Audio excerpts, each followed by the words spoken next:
سورہ فاتحہ جو ہے اس کا ایک نام سورہ شفا تھا اور صحابہ کرام سے شفا حاصل کیا کرتے تھے. ایک بات, اس کا دوسرا نام کیا ہے؟ سورہ رقیہ. رقیہ بمعنی تریاق. تریاق یعنی مرض کے لیے, روحانی مرض کے لیے بہت بڑا تریاق اور مرہم ہے یہ. اور حضرت ابو سعید خدری رضی اللہ تعالیٰ عنہ سے یہ روایت گویا کہ بخاری شریف میں موجود ہے اور دیگر اور صحابہ سے. یہ کسی سفر میں گئے تو یہ صحابہ بیٹھے ہوئے تھے, تو ان کے پاس ایک باندی آئی یا کوئی آیا, اس نے کہا کہ ہمارے جو سردار ہیں ہمارے قبیلے کے, ان کو سانپ نے کاٹ لیا ہے, تو آپ کو دم کرنا آتا؟ دم کرنا آتا؟ یہ دم کو بدعت اور شرک کہتے ہیں. جب قرآن کو پڑھ کر دم کیا جاتا ہے تو لکھ کر گلے میں ڈالنے میں کیا حرج ہے؟ یہ کاٹ رہے ہوتے ہیں سعودیہ میں, کاٹو کاٹو کاٹو. ابے میں نے کہا جب وہ قرآن کو پڑھنا شرک نہیں ہے, دم کرنا شرک نہیں ہے, تو لکھ کر گلے میں ڈالنا کون سی بڑی آفت ہے؟ کتنی موٹی عقل ہے, اللہ تمہیں ہدایت عطا فرمائے. اب آپ دیکھیں بخاری شریف کی حدیث ہے, ایک جو شرک ہو تو پھر وہ تمام جیسے شرک ہو نا, کیونکہ لکھ کر آپ قرآن ہی ڈال رہے ہیں نا. آگے آ رہا ہوں میں اس موضوع پر انشاءاللہ. آپ لکھ کر قرآن ہی ڈال رہے ہیں نا گلے میں, اور اسی قرآن کو آپ پڑھ کر دم کر رہے ہیں, تو جب دونوں جگہ شفا قرآن ہی دے رہا ہے تو لکھ کر ڈالیں یا اس کو گویا کہ پڑھ کر دم کریں, تو جب ایک چیز ثابت ہوتی ہے تو اپنے تمام جمی وجود سے ثابت ہوتی ہے. ایک بات تو یہاں پر اس کا ایک معنی جو ذکر کیا, حضرت ابو سعید خدری کہتے ہیں بخاری شریف حدیث سے, جب یہ گئے تو یہ صحابہ نے کہیں پڑھاؤ ڈالا تو ایک خاتون آئی, کہنے کہ ہمارے سردار کو سانپ نے ڈس لیا ہے, آپ میں کوئی دم کرتا؟ تو یہ کہتے ہیں تمہارے پیر ہوتے ہیں وہ دم کرتے ہیں, یہ تو کہیں نہیں ہوتا. میں نے کہا یہ اسلام میں تو ہوتا ہے, تمہارے وہاں نہیں ہوتا. یہ تو صحابہ میں ہوتا, پیر و مرشد تو دم کرتے ہیں, آستانے تو ہوتے ہیں, پیر و مرشد تو دم کرتے ہیں, تعویذات بھی لکھ کر دیتے. کہتے یہ تو ہم نے کبھی نہیں دیکھا. ہم نے کہا آپ رہے کہاں پر, ہمیں کیا پتا, اگر آپ مدینے میں رہتے تو آپ کو سب پتا چل جاتا. مدینے سے مراد وہ زمین نہیں ہے, مدینے سے مراد میرے آقا کی حدیث ہے, میرے آقا کو وہ عشق ہے کہ اگر تم ان جھروکوں میں چلتے تو تمہیں ساری بات واضح ہو جاتی. تمہیں اگر یہ مدنی پیغام اور یہ مدینہ منورہ کا مسلمہ اجماعی نظریہ مل جاتا تو تمام باتیں واضح ہو جاتی. صحابی کہتے ہیں ہاں, ایک صحابی نے کہا جی مجھے دم آتا ہے, مجھے دم آتا ہے. جب وہ صحابی کو لے کر وہ خاتون گئیں اور صحابی نے دم کیا تو زہر ختم ہو گیا, زہر ختم ہو گیا. تو جب گئے دم کیا تو دم کرنے سے وہ بندہ ٹھیک ہو گیا. تو کہنے لگے کیا؟ پھر انہوں نے, ایک روایت میں یہ بھی آتا ہے کہ انہوں نے کہا کہ ٹھیک ہے, اگر ٹھیک ہو جائے تو پھر تم اس کے بس کچھ دے دینا. مطالبہ بھی کیا, دیا گیا. 100 کے قریب لگ بھگ بکریاں دی گئی. صحابی لے کر آئے, پتا چلا تعویذ دے کر اگر اپنی مرضی سے کوئی پیسہ دے دے تو یہ اصول کر کر قبول کر لینا, یہ صحابہ کی سنت ہے. دم کیا وہ صحیح ہو گیا, دم کیا, یہ قرآن کا بیچنا نہیں ہے, یہ قرآن کا بیچنا نہیں ہے. قرآن پڑھا ہے اور قرآن پڑھنے کے بعد اگر کوئی اپنی مرضی سے دے دے تو اس میں لینے میں کوئی حرج نہیں ہے. تراویح کے بارے میں متاخرین علماء نے تو یہ کہا ہے کہ جو پہلے ممانعت تھی وہ دور آخرت میں, یعنی دور آخر کے اندر, کیونکہ دلائل اپنے اعتبار اور ضرورت کے اعتبار سے احکام مختلف ہوتے ہیں, تو متاخرین علماء نے اس کے جواز کا بھی فتویٰ دے دیا ہے. تو میں یہاں پر عرض کرنا چاہتا ہوں کہ بکریاں لی اور جب سرکار کے دربار میں پہنچے, سرکار کو کہا کہ یا رسول اللہ ایک بڑا زبردست واقعہ ہوا. میرا آقا نے فرمایا ہاں بولو کیا واقعہ ہوا؟ کہا حضور ہم گئے, وہ قبیلے والے کو سانپ نے کاٹ لیا تھا, تو یہ فلاں ہے نا اس نے دم کیا تو اس کی جو ہے کہ وہ جان خلاصی ہو گئی اور زہر اتر گیا. سورہ فاتحہ سے دم کیا حضور کے سامنے. اب حضور نے یہ نہیں کہا یہ شرک ہے, یہ توکل کے خلاف ہے, یہ فلانا ہے, نہیں, حضور نے کچھ نہیں فرمایا. فرمایا پھر کیا ہوا؟ کہ انہوں نے بکریاں دے دی اور بکریاں ہمیں ہدیے کے طور پر دی. سرکار مسکرائے, فرمایا شکایت تو میں نے تھا نا. کہا تو میرا حصہ کہاں ہے؟ میرا آقا نے فرمایا میرا حصہ کہاں ہے؟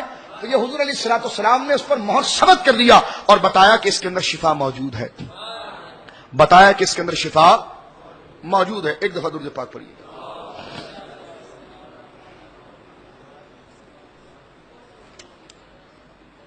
میں اس پر امام قرطبی کا ایک مسئلہ آپ کی خدمت میں پیش کرتا ہوں. ہاں, مشکات شریف کے اندر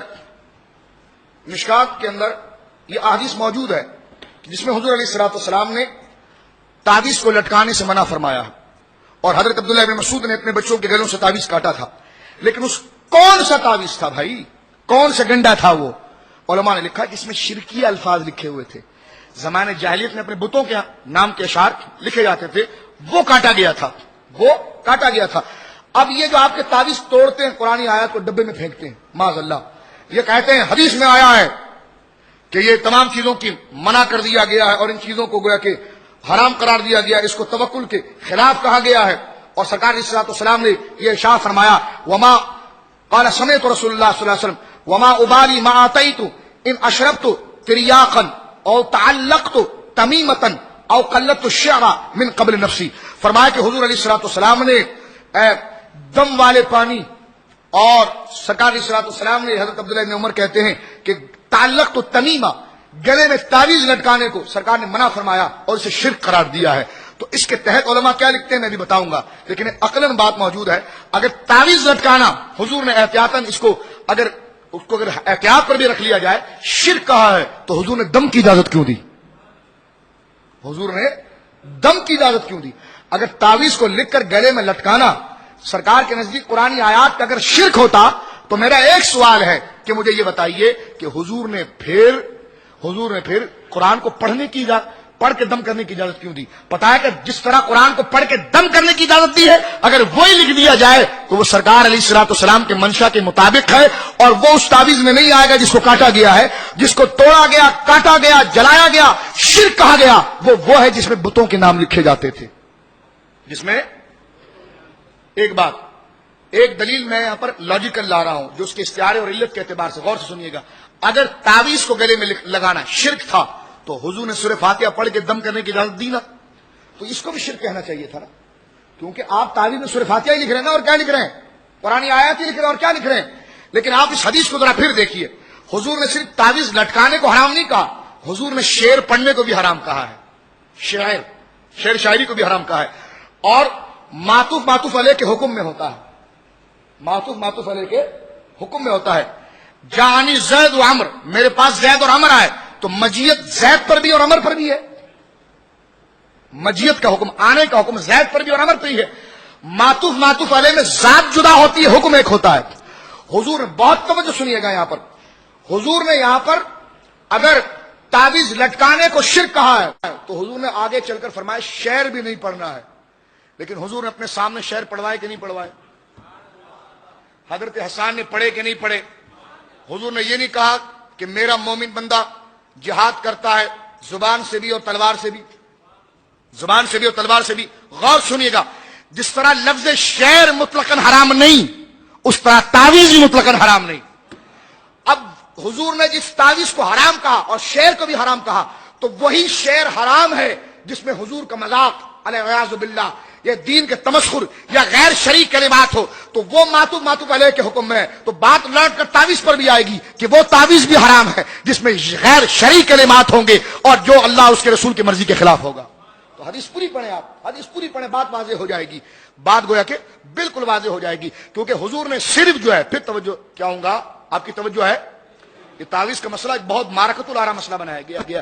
حضور نے صرف جو ہے تعویذ کو حرام نہیں کہا، شعر شاعری کو بھی حرام کہا ہے، لیکن شعر شاعری تو خود حضور کے دور میں ہوئی ہے، صحابہ نے کی ہے، ایک نہیں کئی صحابہ حضور علیہ الصلوۃ والسلام کے شعراء رہے۔ پتا چلا اگر شعر مطلقاً حرام نہیں تو معطوف علیہ کے حکم میں ہوتا ہے، تو پھر تعویذ بھی مطلقاً حرام، جو شعر حرام ہے وہ تعویذ بھی حرام ہے، اور جو شعر جائز ہے وہ تعویذ بھی جائز ہے، وہ تعویذ بھی جائز ہے۔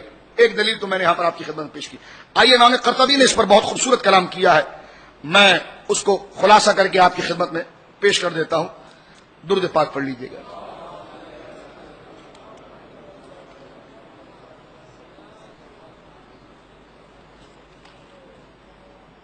اس کا آخری خلاصہ میں لے کر آتا ہوں امام، اور ایک بات اور، جامع ترمذی کی صحیح حدیث ہے، میں ترمذی شریف لا نہیں سکا، جلدی میں بھول گیا، ورنہ میں نے حوالہ اس میں لگا لیا تھا۔ جامع ترمذی کی صحیح حدیث ہے کہ حضرت عبداللہ ابن عمر رضی اللہ تعالیٰ عنہ، وہ جو حضور کے کلمات ہیں جو سرکار حسنین پر دم کرتے تھے، وہ قرآن نہیں ہے۔ لوگ کہتے ہیں قرآن پڑھے نہیں، آپ دعائیں الگ الگ کرتے، تو میں نے کہا اس کا ثبوت بھی حضور سے ہے۔ حضور پڑھتے تھے اعوذ بکلمات نظر بد کے لیے اور شیطان کی نظر بد کو کاٹنے کے لیے، سرکار امام حسن اور امام حسین پر پڑھ کر دم کرتے تھے۔ کلمات کیا ہے؟ اعوذ بکلمات اللہ التامۃ من کل شیطان ہامۃ ومن کل عین لامہ. یہ پڑھ کر حضور دم کرتے. سیدہ نے دیکھا تو سرکار نے جواب دیا میری پیاری سیدہ یہ وہی دم ہے جو ابراہیم علیہ السلام اسحاق اور اسماعیل پر کیا کرتے تھے. میں اپنے حسن اپنے حسین پر کر رہا ہوں. حضرت عبداللہ ابن عمر کے بارے میں جامع ترمذی میں صحیح حدیث موجود ہے اور بخاری مسلم کی شرط پر جو ہے کہ مستدرک میں موجود ہے. اس میں یہ کیا ہے؟ اب یہ کہتے پڑھنے کا تو ثبوت ہے, کہہ رہے لکھنے کا کیا ثبوت ہے؟ تو حضرت عبداللہ ابن عمر کے بارے میں ہے کہ آپ اپنے بچوں پر یہ کلمات پڑھ کر دم کرتے تھے اور چھوٹے بچوں کو لکھ کر ان کے گلے میں ڈال دیا کرتے تھے. یہ جامع ترمذی میں موجود ہے, یہ جامع ترمذی کے اندر گویا کہ یہ موجود ہے. اور یہ جامع ترمذی ابو داؤد کے اندر یہ روایت حدیث نمبر 3893, جامع ترمذی کے اندر 3528, مصنف ابن ابی شیبہ جلد نمبر 8 کے اندر یہ حدیث صفحہ 59 پر موجود ہے. مسند امام احمد میں جلد نمبر 2 صفحہ 181 پر موجود ہے. یہ سارے حوالے ہمارے پاس ہیں جو ضمن میں ریکارڈ کرانے کے لیے پیش کر رہا ہوں. تو یہ حضرت عبداللہ ابن عمر اپنے بچوں کے گلوں میں لکھ کر اس کو لٹکایا کرتے تھے. حضور نے جس چیز کو لٹکانے سے منع کیا ہے وہ تعویذات تھے جس میں بتوں کی تعریف اور شرکیہ مل کر کہے شرکیہ کفریہ کلمات تھے. ورنہ حضور کے صحابی نے یہ لکھ کر ثابت کر دیا کہ جب بچے کے گلے میں ڈالنے سے شرک نہیں ہے تو بڑے کے گلے میں ڈالنے سے شرک کیسے ہو جائے؟ بعید نہیں, یہ اعتراض بھی آیا نہیں, یہ بنا بھی لیں کہ وہ تو بچے کے گلے میں تھا نا. تو میں نے کہا ڈال تو صحابی رہا تھا نا. کہا بچہ تو غیر مکلف ہوتا ہے. میں نے کہا صحابی تو مکلف ہے نا. تو صحابی اگر وہ بچے کو لکھ کر دیا گیا ہے تو بچہ جو تھا وہ تو نابالغ تھا. صحابی جو ہے انہوں نے تو یہ کر کے دکھا دیا. تو یہ لمبی ایک تفصیل بحث ہے جس کا خلاصہ میں نے پیش کیا. آخر میں علامہ علی قاری کا حوالہ پیش کرتا ہوں. شرح مشکات میرے سامنے ہے, ملا علی قاری علیہ رحمت لکھتے ہیں, فرماتے فإن القسمہ جواز کی قسم پیش کرتے ہیں خود او تعلقت التمیمہ, اس لفظ کی وضاحت کرتے ہیں ملا علی قاری کہ اور سرکار نے حرام قرار دیا گلے میں تعویذ لٹکانے کو. ملا علی قاری لکھتے ہیں اخذتها علاقہ والمراد من التمیمۃ ما کان من تمائم الجاہلیۃ. فرمایا کہ حضور نے اس تعویذ کو منع کیا جو زمانہ جاہلیت میں لکھا جاتا تھا. آگے کیا لکھتے ہیں فإن القسم الذي اختص بأسماء الله تعالى وكلماته غیر داخل في جملته بل هو مستحب مرجوج بالبرکہ.